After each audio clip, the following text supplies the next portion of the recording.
sikap akan memboikot. Nah ini kan akhirnya kerugian PAD kita. Assalamualaikum warahmatullahi wabarakatuh. Masih terkait dengan kebijakan Kang Deddy Mulyadi, Gubernur Jawa Barat.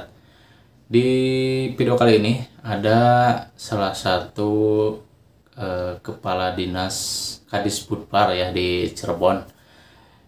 Beliau mengatakan bahwa Kang Deddy itu salah mengeluarkan peraturan tentang larangan untuk studi tour di sekolah karena itu akan merugikan katanya. Nah, kita lihat saja videonya. Akan memboikot. Nah, ini kan akhirnya kerugian PAD kita. Jadi sekali lagi mohon maaf kepada Kang Deddy. Ya namanya ini juga manusia ya Pak. Tempatnya salah dan lupa. Ya mungkin lupa lah Pak Deddy. Insya Allah saya mengikuti YouTube-nya beliau itu saya senang. Dan saya mengapresiasi banyak kebijakan ya beliau yang pro rakyat. Tapi mungkin dalam konteks ini beliau barangkali lupa atau katakanlah hilap gitu aja. Mohon untuk dievaluasi. Gimana Pak? Ada ancaman terhadap sektor pariwisata Pak mengenai kebijakan ini? Ya jelas dong. Tadi kan sudah, ya tingkat hunian yang mau ke sini turun. Ya kita mau ingin memperkenalkan kearifan lokal Kabupaten Cirebon, misalnya batik, ya kuliner, ya empal gentong dan orangnya akhirnya pada saat nantinya ke sini. Itu sudah ada Pak, ancaman itu sudah ada ya, penurunan. Jelas. Ini salah satu indikatornya. Ya ini mungkin pengusaha travel kira-kira gimana nih Pak? Bapak pada pagi hari ini saya ingin menyampaikan bahwa kebijakan larangan piknik yang orang menyebutnya studi tour, kemudian studi kunjungan industri dan sejenisnya, itu pasti menimbulkan kekecewaan bagi para siswa yang akan berangkat. Saya gak ada masalah dicaci maki, dibilang Deddy Mulyadi atau apapun ya, gak ada masalah. Karena saya ini orang tua.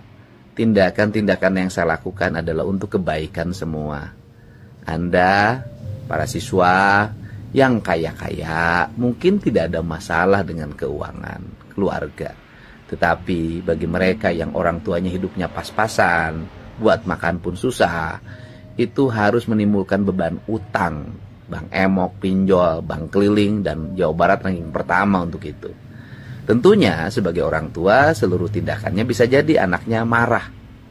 Diarahkan untuk bagaimana memasak, bagaimana berkebun, bagaimana mengembangkan pertanian, peternakan, bagaimana ikut bekerja, bagaimana membuat robot dan sejenisnya.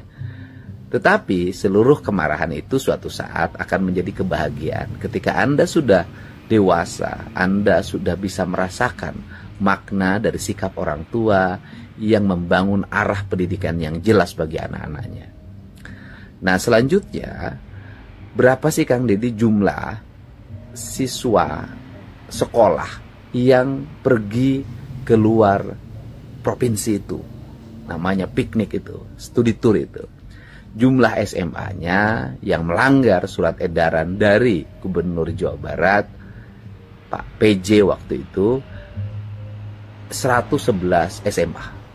Dan SMK-nya dengan alasan kunjungan industri 22 SMK. Apa tindakannya? Kami sudah memerintahkan PTD, Inspektorat untuk melakukan telaah sejauh mana pelanggaran yang dilakukan, sehingga kami tidak akan segan untuk melakukan pemberhentian sementara maupun permanen. Kemudian kalau sudah diberhentikan, apa kepala sekolah tugasnya? Kembali mengajar, menjadi guru biasa. Nggak ada problem. Itu sama dengan rektor juga bisa jadi dosen biasa. Politisi, mantan ketua DPRD bisa jadi anggota biasa. Nah kemudian kan kalau SMK itu kan studi industri, kunjungan industri. Saya katakan industri itu di Jabar paling banyak. Industri apa aja ada. Nah jadi kan aneh, industri terhampar di Jabar, orang-orang dari Jawa Tengah, Jawa Timur bekerja di Jawa Barat, di kawasan industri Jawa Barat. Kok orang Jawa Barat studinya ke luar Jawa, studinya ke luar Jawa Barat, kan menjadi aneh. Nah, ini logika-logika yang seringkali bertentangan dengan prinsip-prinsip filsafat pendidikan, arah kebijakan pendidikan. Dan harus diingat bahwa pemerintah Provinsi Jawa Barat mengeluarkan dana triliunan dalam setiap tahun, menyerap anggaran APBD yang cukup besar. Untuk apa?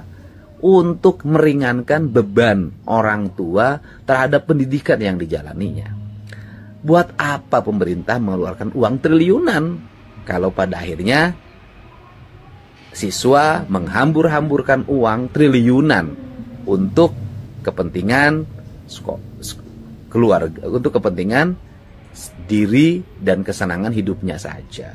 Termasuk juga barangkali bisa jadi ada kepentingan-kepentingan dari oknum-oknum guru, oknum kepala sekolah gitu loh.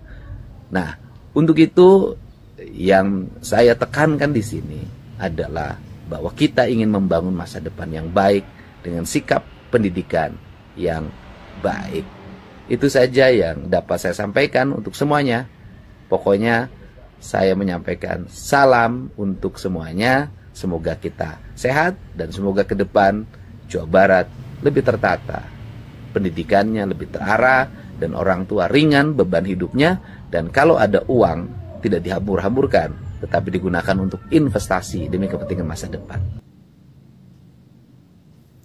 Nah, itulah videonya, semoga bermanfaat. Sampai jumpa lagi di video selanjutnya. Wassalamualaikum warahmatullahi wabarakatuh.